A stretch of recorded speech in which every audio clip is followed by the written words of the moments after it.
আমাদের ঘোরার শুরুটাই এত সুন্দরভাবে শুরু হলো, লোনাভালা এসে একেবারে সার্থক হয়ে গেল আজকের দিনটা। সব শেয়ার করবো তোমাদের সাথে, চলো। Good morning everyone, welcome back to the channel লোজনাম চ্যানেল। রাত গাজন করেছি কালকে আমরা প্রত্যেকেই, প্রায় আমাদের থেকে বেশি করেছে রাকেশ আর রাকেশের বন্ধু অনিন্দতা। ট্রেনটা 3 ঘন্টা লেট ছিল, কিন্তু এখন মোটামুটি রাত্রের দিকে মেকআপ দিয়ে এখন 2.5 ঘন্টা লেট। ঠিকঠাক টাইমেই আমরা উঠে পড়েছি ঘুম থেকে, শুধু ঝনক বাদে আমরা সবাই উঠে গেছি। এখন ঝনককে তুলতে হবে, ঝনককে তোলার পরে কিছুক্ষণ, ওই দেখো সবাই উঠে গেছে, এইটা উঠে গেছে, এবার তাড়াতাড়ি করে নামতে হবে, ব্যাগ বোঝখানি, চলো তাড়াতাড়ি চল। এই তো ঝনককে ডেকে দিয়েছি আর ঝনক ঘুম থেকে উঠে গেছে। তবে আমরা যখন উঠেছিলাম তখন ছিল একেবারে ঘুটঘুটে অন্ধকার। এখন কিন্তু বাইরের দিকে তাকিয়ে দেখলাম বাইরে বেশ আলো ফুটে গেছে। আমাদের অবস্থাটা সবাই দেখো, আমরা সেই আধ ঘন্টা ধরে ব্যাগ নিয়ে দাঁড়িয়ে আছি। ভাবছি যে এই বুঝি স্টেশন ঢুকলো, কিন্তু এখনও ঢোকেনি। কেউ কিন্তু নিজের জায়গায় বসতে পারছে না টেনশনের চলে, যদি ফট করে স্টেশন ঢুকে যায়। আর এত ব্যাগ আমাদের কাছে, তারপরে 2টো বাচ্চা আছে, ওদেরকে নিয়ে নামাতে হবে, তাই জন্য দাঁড়িয়ে আছে। আর এখানে ঝনকটা একভাবে করে যাচ্ছে, আমার শীত করছে, করে কম্বল দাও। ওর তো সবসময় এসি চললে কম্বল মনে হয়, সব কিছু, চাদরটাকেও কম্বল মনে হয়, কম্বলটাকেও কম্বল মনে হয়। এখান থেকে নেমে চলে যাব, এখান থেকে লোনাভালা। এই পুরো ট্রিপের মধ্যে এই একটা মাত্র জায়গায় আমার খুব ইন্টারেস্ট লাগছে, মানে ঘোরার জন্য। লোনাভালাটা প্রথম হয়ে যাচ্ছে বলে আমার মনটা খারাপ। প্রথমে ঘুরে নিচ্ছি লোনাভালা, তারপরে আর ওই সমুদ্র আমার খুব একটা পছন্দের না, রাকেশের চাপে পড়েই এসেছি। আমার চাপে পড়ে? কে বললো বাবা আসতে? এত পয়সা শ্রাদ্ধ করে বাড়ি থাকতে আমি চলে আসতাম। চাপে পড়ে না, রাকেশের জন্যই এসেছি। ঝনক, তোমার কি সমুদ্র ভালো লাগে না পাহাড় ভালো লাগে? না, কোনটা? পাহাড়টা ভালো লাগে। আমার মধ্যে তো ঠিকই তো বলেছো, পাহাড়ই ভালো লাগে, কিন্তু সমুদ্র কি দেখবো না তাই বলে? না। আমরা এখন কল্যাণ স্টেশনে দাঁড়িয়ে রয়েছি। এখান থেকে বেসিক্যালি আমরা প্রথমে যাওয়ার কথা ছিল আমাদের মুম্বাই ছত্রপতি শিবাজি টার্মিনালে। তা সেখানে যেতে গেলে আমরা লোনাভালা যাওয়ার যে ট্রেনটা সেটা পাবো না। আবার ওই ট্রেনের পিএনআর নাম্বার দিয়ে আমাদের একটা মহারাজা সুইট বুক করা আছে লোনাভালাতে, যেখানে আমরা থাকবো রেলের মানে নিজস্ব প্রপার্টিতে। তা সেটা যার জন্য ক্যান্সেল করতে পারিনি। তো পরে আরেকটা ট্রেনের টিকিট করা হয়েছে, সেটাও মানে সিট রিজার্ভেশন করা জেনারেলে, স্লিপারে। তা সেই ট্রেনটা আসতে এখন আমরা যেই সময় কল্যাণে এসে পৌঁছেছি, আসতে প্রায় 2.5-3 ঘন্টা বাদে ওটা এসে পৌঁছবো। তা ভাবলাম এতক্ষণ কেন আমরা এখানে ওয়েট করবো, মাঝখানে আরেকটা ট্রেন আসছে, সেই ট্রেনটার আবার টিকিট করলাম। অর্থাৎ আগের 2টো টিকিট পুরো ফালতু আমরা কাটলাম, ওই মানে ইয়েগুলো পুরো ফালতু যাবে। 2টোই রিজার্ভেশন করা, ওগুলো পুরো এখন ফাঁকা ফাঁকা যাবে। আর আমরা এখন এইটাতে যাবো। এবার যাবো যে আমরা কেটেছি এখন জেনারেলের টিকিট, কারণ এখানে আর রিজার্ভেশন আর নেই এই ট্রেনে। কিন্তু আমরা উঠবো, দেখি যে কোনো একটাতে উঠে যাবো, যদি টিটি আসে বলবো বুঝিয়ে যে আগের 2টো টিকিট করা ছিল, দেখুন এই অবস্থা। তারপর এটাতেও জেনারেলের টিকিট করেছি, একটা স্টেশন কল্যাণ থেকে লোনাভালা, দেখা যাক কী হয়। আমরা যে ভয়টা পাচ্ছিলাম সেইটা একদমই ঠিক না। ট্রেন ছিল একদম ফাঁকা, উঠলাম, উঠে জায়গাও পেয়ে গেছি। আর কোথায় জায়গা পেয়েছি একদম ভালো মতো বুঝতে পারছো, জানলা দিয়ে তো দেখতে পাচ্ছিলামই, তার সাথে দরজা দিয়েও দেখতে পাচ্ছিলাম। আর এই যে সৌন্দর্যটা দেখতে পেলাম ট্রেনে ওঠার সাথে সাথেই, ভাবতেই পারিনি এটা। আগেও শুনেছি লোনাভালা যাওয়ার রাস্তা এত সুন্দর, কিন্তু নিজের চোখে দেখে এবার কথাটার সত্যতা বিচার করতে পারলাম। শুধুমাত্র এই সবুজে ঘেরা প্রকৃতির মধ্যে দিয়েই না, এই রকমের লম্বা লম্বা টানেলের মধ্যে দিয়ে ট্রেন যাচ্ছিল। সে কত টানেল, আর এর ভেতর দিয়ে যাওয়াটা ছিল একটা দারুণ রোমাঞ্চকর ব্যাপার। আরে তোমার কাছে ওটা রোমাঞ্চকর ব্যাপার, ঝনক আর ঝনকের অদ্রিক দাদার কাছে ওইটা যে কি ব্যাপার সেটা এবার তোমাদেরকে আমি দেখাচ্ছি। ওরা যা মজাটা পেয়েছে না, সেই মজাটাই এবার তোমাদের সাথে শেয়ার করবো, দাঁড়াও। তার আগে দেখাই কতগুলো একটার পর একটা আমরা টানেলের ভেতর দিয়ে যাচ্ছিলাম।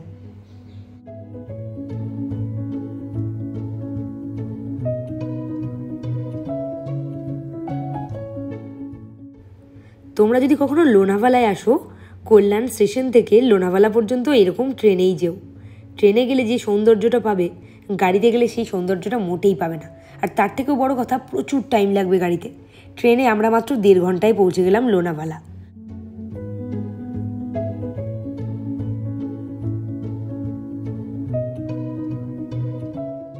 আর এই টানেলটা দেখেছো?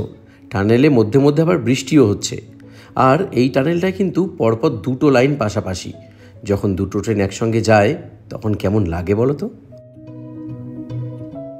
ঝনক ট্রেনে ওঠার পর একটা টর্চ কেনার জন্য খুব বায়না করেছিল।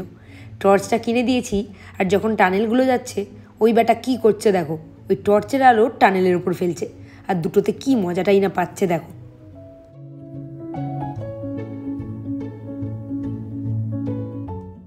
আমরা বুক করেছিলাম কোনো হোটেল না, আইআরসিটিসি রিটায়ারিং রুম, একদম প্ল্যাটফর্মের মধ্যেই, দুর্দান্ত ঝা চকচকে পরিষ্কার, আবার বেশ চিপও তুলনামূলক ঘর অনুযায়ী। চলো তোমাদের সঙ্গে এবার সেটাই শেয়ার করি।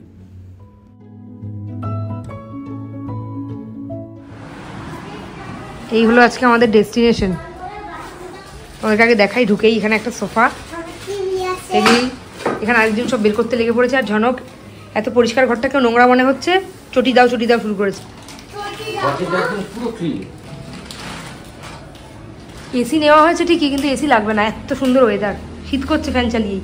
তার পাশে এখানে আরেকটা রুম, এটা বেডরুম আর কি, আর ওইটা ড্রয়িং রুম। আচ্ছা, রুমের ব্যাপারটা আমি তোমাদেরকে বলে দিই। এটা হচ্ছে লোনাভালা স্টেশনের আইআরসিটিসির রিটায়ারিং রুম। এটা হচ্ছে মহারাজা সুইট, রুম নাম্বার 101।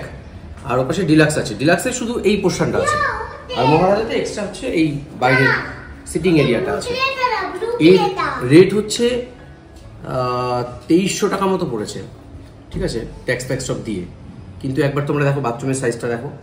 এই দেখালাম এই রুমটা, এসি, মানে বাইরের ঘরে এসি, ভেতরের ঘরে এসি। এই যে বাথরুমটা লম্বা পুরো। আর সবচেয়ে বড় কথা হচ্ছে যে এটা একদম প্ল্যাটফর্মের ওপরেই, মানে টিকিট কাউন্টারের সাথে, যে কারণের জন্য আমাদের কোনো এক্সট্রা কোনো খরচা নেই, মানে যাওয়া আসার জন্য বা কোনো হেডেকও নেই। মানে মালপত্র নিয়ে ট্রেনে উঠে যাবো। জানো বাথরুমটা পছন্দ হয়েছে? আচ্ছা ঠিক আছে, এখানে আমি ভাত খাবো। হ্যাঁ সুন্দর হয়েছে। আর এটা দেখো কি, এটা দেখো এদিকে এসো। ফ্রিজ। হ্যাঁ, তোমার জন্য একটা মিনি ফ্রিজ আছে এখানে। হ্যাঁ। হোটেলে ঢুকলাম 10টার সময়, আর এখন বাজে 12টা। 2 ঘন্টার মধ্যে এসেই আগে রাকেশ ঝনককে স্নান করালো, আমি এদিকে খাবার দাবার রেডি করলাম, ঝনকের খাওয়ালাম, রেডি করলাম। 2 দিন বাদে পটি করেছে, সেটা একটা বিশাল ঘটনা ঘটেছে, তাও পটিটা করে নিয়েছে, এখন ঠিকঠাক আছে। আর এখন টানতে টানতে নিয়ে যাওয়া হচ্ছে, কারণ আজকে অনেক সকালবেলা ঘুম থেকে উঠিয়ে দেওয়া হয়েছে, একটু ঘুমিয়েও নিল এখন, একটু মানে একদমই একটু, সত্যি একটু 10 মিনিট ঘুমিয়েছে। এবার ফাইনালি বেরোচ্ছি আমরা, সবাই রেডি হয়ে গেছি, ওই ঘরে ওরাও রেডি হয়েছে, আমরাও রেডি হয়েছে। এবার বেরোবো, বেরিয়ে তোমাদের সাথে সব শেয়ার করছি। লোনাভালা স্টেশন থেকে বাইরের ভিউটা দেখো। আমরা ব্রিজের উপর দাঁড়িয়ে মন দিয়ে বেশ কয়েকটা ছবি তুললাম আর ভিডিও করলাম তোমাদের জন্য। দেখো অবস্থা, কতগুলো, 5টা আতা কিনে নিয়ে এসছে 100 টাকা দিয়ে, মানে 1 কিলো 250 দিয়েছে, 1 কিলো 250 দিয়েছে। আমাদের ওখানে মোটামুটি 400 টাকা কিলো নেয়, ঠিক আছে, 300 টাকা তো নেবে, অনেক কমে পেয়ে গেছে। ওই দেখো বসে আছে। আমাদের তো খাওয়া দাওয়া ছাড়া কোনো কথাই হয় না। প্রথমে এসেই আগে জলের বোতলটা এসেনশিয়াল নিয়েছিলাম এখান থেকে সুইট কর্ন মাখা নেওয়া হলো। এইটুকুর দাম 40। আমরা একটা পয়েন্টে এলাম, এটা একটা চিলড্রেন্স পার্ক টাইপের, আর এখান থেকে পাহাড়ের যে ভিউটা দেখা যায় সেটা খুব সুন্দর। এটা কিন্তু লাভার্স পয়েন্টও, হ্যাঁ, খুব সাবধান। বাই দ্য ওয়ে, আমাদের গন্তব্যের দিকে এগোই। এটা আমাদের ওদিকের কাপল হলে দেখাতাম না, কারণ কোথায় কি ডিসক্লোজ হয়ে যায়। যেহেতু এটা অনেকটা দূরে আর আমাদের ভিডিও এখানকার কেউ দেখবে না, তাই একটু টুক করে পেছন দিক থেকে দেখালাম।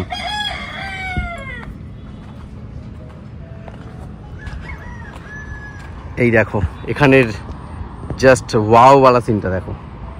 এখানে একটা সুন্দর একটা ওয়াটারফল, আর এপাশে রাস্তা। আগে তোমাদেরকে দূরের ঝর্ণাটা দেখাই। ওই দেখো একটা ঝর্ণা, আর এখানে সামনে পোস্ট দিয়ে দাঁড়িয়েছে। যদি ঝর্ণার সাথে ওর ছবি আমি কিছুতেই নিতে পারবো না, তাও চেষ্টা করব। পাশেই দর্শন করলাম বাগজাই দেবীর মন্দির, ভীষণ জাগ্রত মন্দির, তাই সারা বছর প্রায় প্রতিদিনই প্রচুর পুণ্যার্থী আসেন পুজো দিতে। তবে আমরা যখন গেছি তখন কিন্তু বৃষ্টি পড়ছে, তাই আমরা বেশ ফাঁকায় ফাঁকায় দর্শন করতে পারলাম।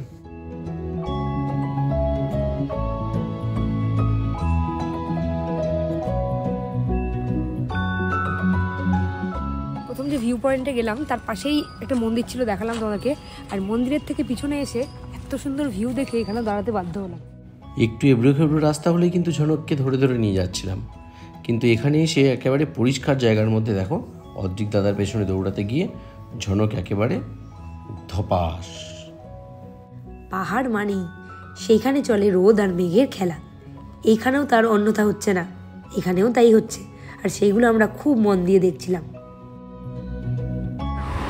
এই যে সব গ্যাং আসছে, ফুল গ্যাং আসছে দিকে। আরে এটা কোলে ওঠার জন্য এখন থেকেই বায়না শুরু করে দিয়েছে, পুরো রাস্তা কি করবে কে জানে। একটু দাঁড়াও, জাস্ট একটু দাঁড়াও, তারপরই দেখাবো তোমাদেরকে দুর্দান্ত এক দৃশ্য। জাস্ট তোমরা সবাই আমাদের মতোই দারুণভাবে উপভোগ করবে এই দৃশ্য। আর এখানে দেখো একেবারে লাল টকটকে পেয়ারা, আর এই পেয়ারাগুলো কিন্তু ভীষণ বড় বড় সাইজের।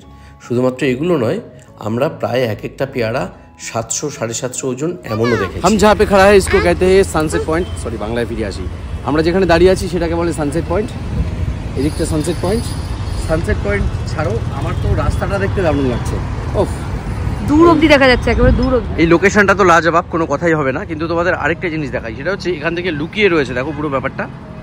এই যে টানেলটা দেখছো তোমরা, এই রকম প্রচুর টানেলের মধ্যে দিয়ে আমাদের ট্রেনটা এসেছে। খাচ্ছি সুইট কর্ন। মিষ্টি খাবো না। আচ্ছা, তোমার তো মিষ্টি পছন্দ না আমি জানি, আমি খাচ্ছি সুইট কর্ন। আর এখানকার একদম এটা ট্র্যাডিশনাল ফুড, এটা হলো বড়া পাও। যখন ট্রেনে আসলাম তখন বিক্রি হচ্ছে। চপটার দাম 15 টাকা, আর এটা দিয়ে নিলে 20 টাকা। বড়া পাওটা এখন রাকেশ ট্রাই করছে। আমাকে খাওয়াও। ও কিন্তু এটা খেতে চাইছে না, সুইট না। আলুটা খাবো। আলুটা, আলুর পোকা একেবারে। বড়া পাও, দেখো এই দেখো অবস্থাটা। এ মা, তোমার লিপস্টিক খাওয়ার কি করবে। এরপরে আমরা চলে এলাম বহু চর্চিত এবং ভীষণ জনপ্রিয় খান্ডালা লেকে। এখানে পার হেড বোটিংয়ের জন্য রেট নেয় 100 টাকা করে। আমরা চড়বো ভেবেছিলাম, কিন্তু এত রোদ যে শেষমেশ আর চড়া হলো না।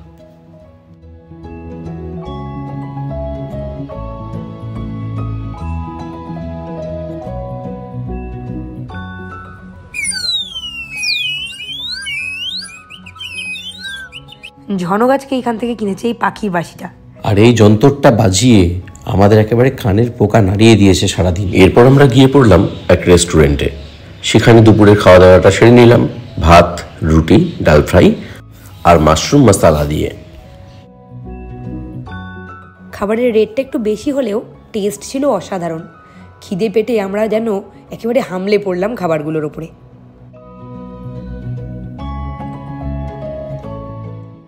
এবার আমরা এসে পৌঁছলাম লোনাভালা লেক কাম ড্যামে।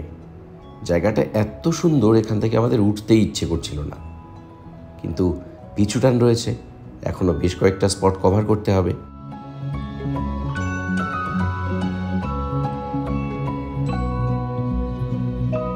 জলটা শুধু দেখো, জলটা শুধু দেখো,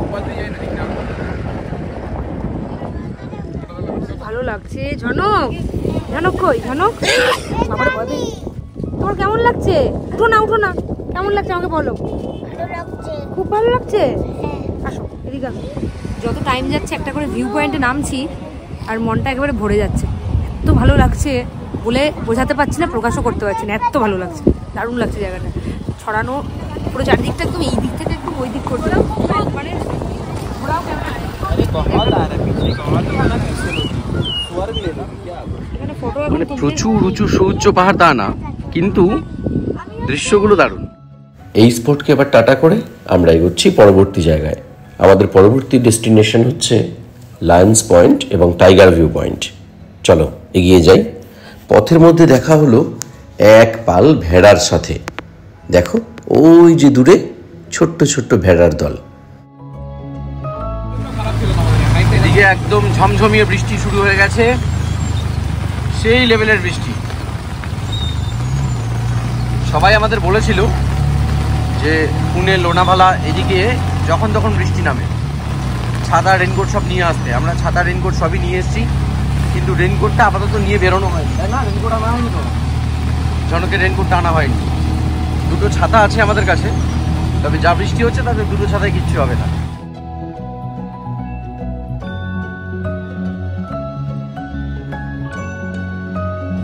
এখন 4:30 বাজে। ওয়েদার দেখো, এতক্ষণ মানে প্রচন্ড বৃষ্টি হচ্ছিল পেছনে, তার আগে 10 মিনিট আগে খটখটে রোদ, প্রচন্ড বৃষ্টি হয়ে পুরো ভাসিয়ে দিয়ে গেল। আর এখানটায় এক ফোঁটা বৃষ্টি হয়নি। দেখো এখানে এত সুন্দর ওয়েদার, এখানে এসে ঝনককে দেখে বুঝতে পারছো কেমন ঠান্ডা। মাথার মধ্যে হুডি তোলা হয়েছে, আর চারিদিকের ওয়েদার দেখে বুঝতে পারছো কেমন ঠান্ডা। যেমন হাওয়া দিচ্ছে তেমন ঠান্ডা। আর ওপাশটা যাও তাহলে বুঝতে পারবে ওপাশের ওয়েদার আরো বেশি সুন্দর, পুরো রোমান্টিক। ওপাশের মানে মানে চলো চলো যাই দেখি, চলো। সত্যিই তো তাই, একেবারে রোমান্টিক ওয়েদার। দেখো না, একদিকে মেঘ, একদিকে হালকা করে সূর্য উকি দিচ্ছে মেঘের ফাঁক থেকে, কি যে ভালো লাগছে। রোমান্টিক ওয়েদার বোধহয় একেই বলে। এবারে একটু আলাপ করাই বাদরদের সাথে। এই দুটোর অবস্থা দেখো, বেছে দিচ্ছে, একটা রকম বেছে দিচ্ছে। এখানে প্রচুর বাদর। ফোন কিন্তু টান দিয়ে নিয়ে চলে যাবে, এরা কিন্তু প্রচন্ড বাদর। বাহ, এটা কিন্তু প্রচন্ড বাদর। এইটা সাইজ দেখো, ঝনকের মতো এটা।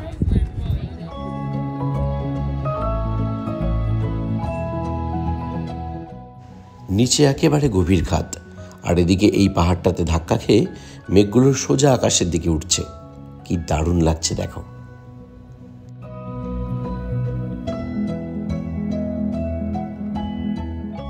এমন অনেক জিনিসই আছে যেগুলো ঝনক ফার্স্ট টাইম দেখছে, আর তাতে মুগ্ধও হচ্ছে খুব। অবাক হয়ে গেছে যে, ওর মুখটা দেখেই নিশ্চয়ই বুঝতে পারছো। আর কি দেখে অবাক হয়েছে সেটাই এবার দেখো। এই জায়গাটা দেখো, লোনাভালার লায়ন্স ভিউ পয়েন্ট হচ্ছে এটা। একটু আগে আমরা ছিলাম টাইগার্স ভিউ পয়েন্টে, জাস্ট পাশেই ওই যে টাইগার্স ভিউ পয়েন্ট, আর এটা লায়ন্স ভিউ পয়েন্ট। দুটোই দারুণ জায়গা, একই রকম দৃশ্য দেখা যায়, কিন্তু তবুও দুটো আলাদা আলাদা ভিউ।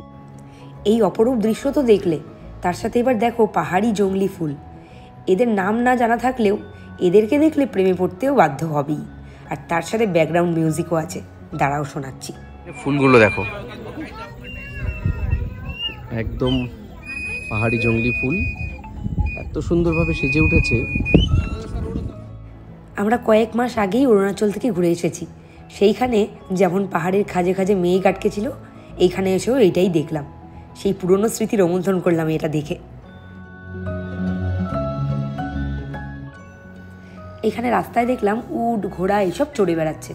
মানুষকে বিনোদন দেওয়ার জন্য সব রকম ব্যবস্থাই করা হয়েছে। আমাদের একেবারে শেষ গন্তব্য ছিল ভুসি ড্যাম। এখানে আসার পরে আমার একদমই যাওয়ার ইচ্ছে হচ্ছিল না ঝনককে নিয়ে, তার কারণ রাস্তাটা ছিল খুবই এবড়ো খেবড়ো আর জলমগ্ন। তবে এইখানে পৌঁছেই রাকেশ ড্রেস চেঞ্জ করে একেবারে রেডি হয়ে গেছে ওখানে যাওয়ার জন্য। মানে ড্যামের জলে ও ভিজবে আজকে। রাকেশকে দেখে আমিও ইন্সপায়ার হলাম, আমিও ভাবলাম আমিও একটু যাই। তবে শুধু আমি আর রাকেশ যাইনি, ঝনককেও সাথে নিয়ে গেছি। তো মাছ ঝনকটা কিলবিল কিলবিল করছে। ঝনক,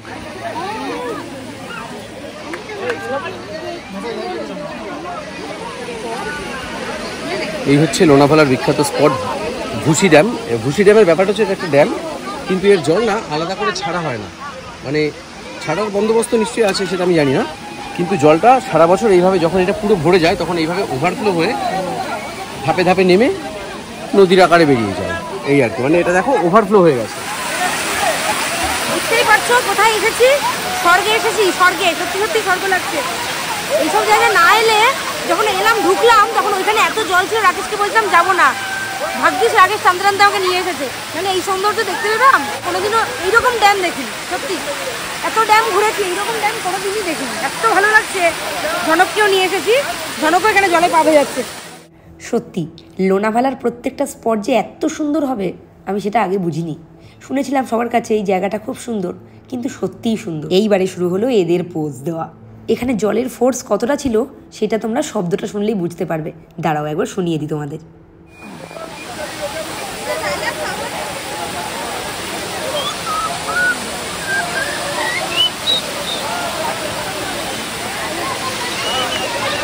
হোটেলে ফিরে গেছি, অনেকক্ষণই হয়ে গেছে।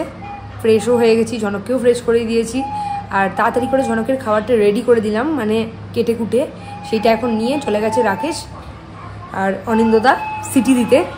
কুকার তো আমরা এনেইছি। আর ঝনক হোটেলে ফিরেই খেয়ে দে, মানে একটু কেক দিয়েছি, ওই কেক খেয়ে এখন এখানে বসেছে টিভি দেখতে। আর আমাদের রাত্রের খাবারও রাকেশ একবারে নিয়ে আসবে। এমন অবস্থা, যেই বেরিয়েছে বৃষ্টি শুরু হয়েছে। আমরা আজকে সারাটা দিন ওয়েদারটা এত ভালো পেয়েছি।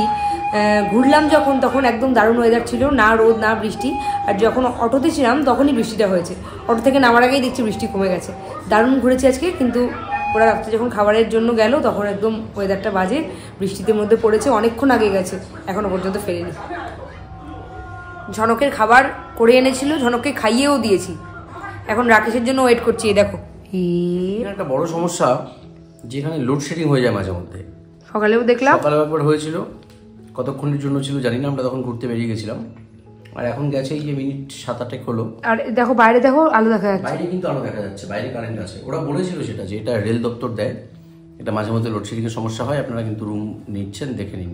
সকালে যখন আমরা এসেছি তখন বলছে, বুক করার সময় তো আমরা জানতাম না, আর আমাদের তখন অলরেডি লাগেজপত্র নিয়ে চলে এসেছি, আর ব্যাক করাও সম্ভব ছিল না। আর এই রুমগুলো এত ভালো, তুলনামূলক চিপও যথেষ্ট। এই লোডশেডিং এর 10 মিনিটের মধ্যেই কারেন্ট চলে এসেছিল। সবই ঠিক আছে, কিন্তু আজকে আমাদের ডিনারটা দেখো, চাউমিন আর তার সাথে এই যে চিকেন তন্দুরি। এইটা খুব বাজে হলো, বিছানার মধ্যে তুলে নেওয়াটা।